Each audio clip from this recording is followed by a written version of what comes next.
Oui, donc ça couvre aussi bien ChatGPT que en fait, ce qu'on appelle les intelligences artificielles génératives, qui sont le terme est important parce que c'est pas forcément créatif, c'est un peu différent. Alors, en tant qu'écrivain, moi, ce qui m'intéresse en fait avec ces intelligences artificielles génératives, c'est ce qu'on peut en faire, ce qu'on peut utiliser comme outil, parce que ce sont des outils. C'est-à-dire que je ne crois pas que ces IA vont d'elles-mêmes créer des romans. Ça ne fonctionne pas. D'ailleurs, ça n'est pas conçu pour ça.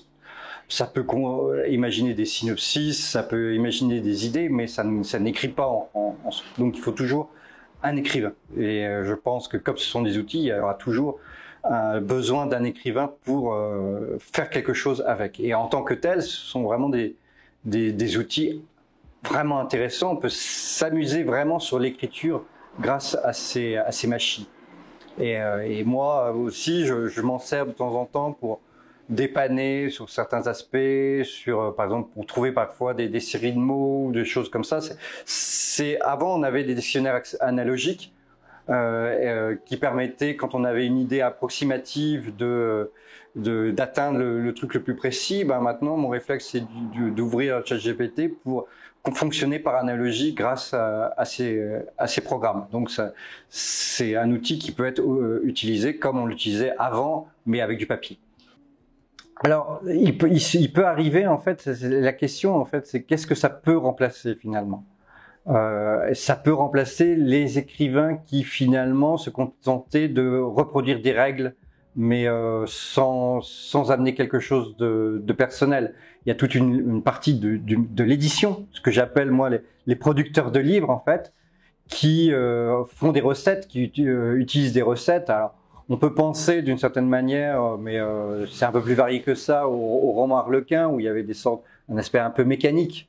Donc je crois que ces aspects purement mécaniques, les intelligences artificielles peuvent les remplir, mais parce que ça fait partie de ce système éditorial. Après, il y a tout un aspect créatif, où là, je pense pas que les IA puissent le remplacer, dans la mesure où une IA n'a pas de volonté. Une IA n'a pas de valeur, de morale, de choses elle éprouve rien du monde, en fait. Or, il y a que l'humain qui éprouve quelque chose du monde et qui va utiliser l'écriture pour mettre ça en scène, pour le révéler. Donc, à partir de ce moment-là, une IA n'a pas justement de point de vue sur le monde.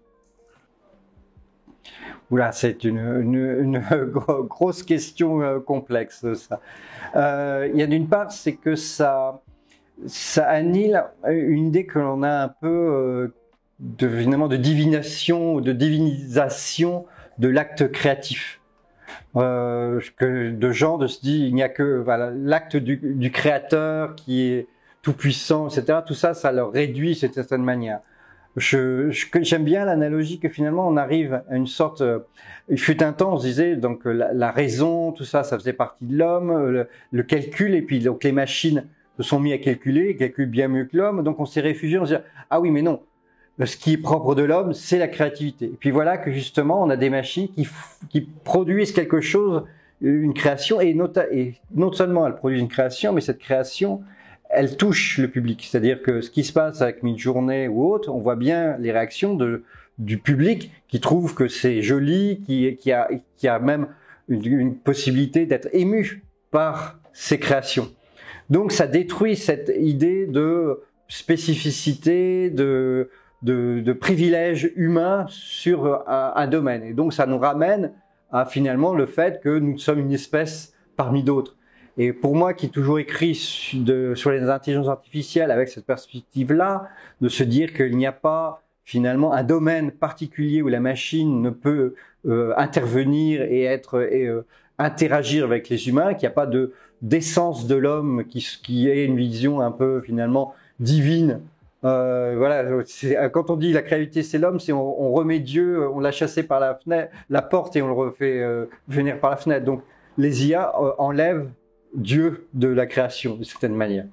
J'aimerais bien dire que oui, mais c'est pas aussi simple que ça. C'est-à-dire que après c'est une question justement du rapport à l'écriture. Moi j'ai des collègues qui justement parce qu'ils sont intéressés par les sujets des intelligences artificielles, ont envie de voir comment on peut l'utiliser dans sa propre pratique. comment on peut en faire quelque chose, comment ça peut nous amener à faire autre chose que ce que l'on avait l'habitude de faire. C'est ça, c'est en cela qu'une IA peut être intéressante, c'est de nous décentrer.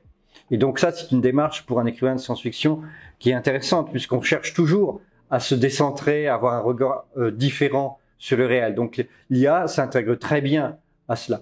Mais après, il y a toute cette idée que finalement, chez certains écrivains de science-fiction, l'idée de la science-fiction qui n'est que une alerte sur des dangers. Donc évidemment, il y a une solution de facilité de se dire que l'IA, c'est encore autre chose, encore un autre danger sur lequel il faut s'alerter et d'en rester à ça. Alors moi, je trouve que justement, il faut dépasser ça. J'ai toujours, dans mes romans de science-fiction, me suis plutôt interrogé la question de coévolution plutôt que d'opposition entre IA et humain.